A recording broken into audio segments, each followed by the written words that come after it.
votre nouvel album Sons of the New World sort au mois d'octobre. Dans quel état d'esprit avez-vous composé cet album qui visiblement est très ancré dans l'actualité et la réalité? En fait, j'avais vraiment besoin de faire un répertoire qui, en fait, était vraiment, qui parle du nouvel monde. En fait, il y a donc pas mal de choses qui sont en train de bouger.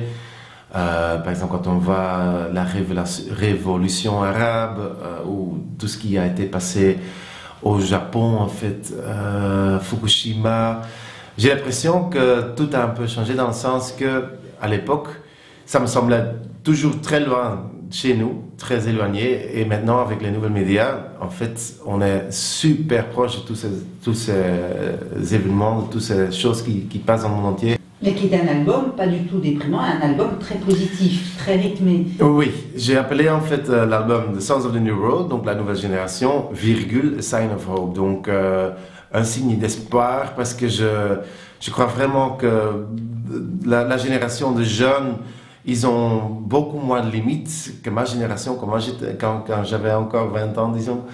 Par exemple, quand on voit ce qu'ils ont sur leur iPod, ils ont Madonna, Michael Jackson, puis il y a aussi Mozart, à côté il y a Miles Davis. Donc ils ont vraiment beaucoup moins, disons, le sentiment qu'ils doivent se limiter dans un certain espace, quoi. Vous avez aussi composé votre deuxième concerto pour piano et orchestre, puisque vous travaillez avec le Brussels Orchestra à Flagey, et donc il y a toute une série de concerts qui vont suivre, que ce soit pour le nouvel album, que ce soit pour le concerto. Est-ce que c'est aussi une façon d'exprimer vos deux grandes passions musicales que sont le jazz et la musique classique? C'est clair, je vais jamais fermer la porte la musique classique. Au contraire, c'était toujours mon rêve de devenir d'abord compositeur, puis je suis devenu pianiste.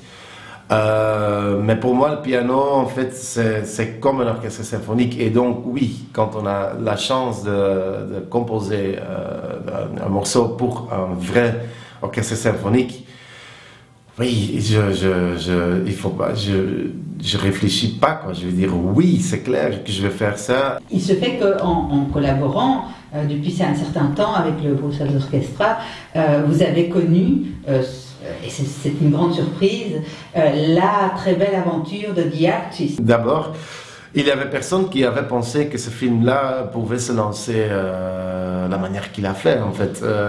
Donc, on était super surpris de voir qu'ils avaient toute une série de prix qu'ils ont gagnés avec ce film-là.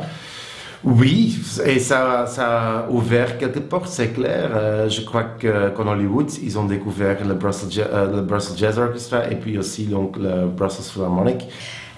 Jeffner, qu'est-ce qui est essentiel pour vous? Pour moi, ce qui est essentiel, c'est en fait ce qui est essentiel à mon avis pour tout le monde, c'est d'être heureux, d'avoir la famille, des amis, l'amour partagé, être là pour les autres. Ça, c'est l'essentiel.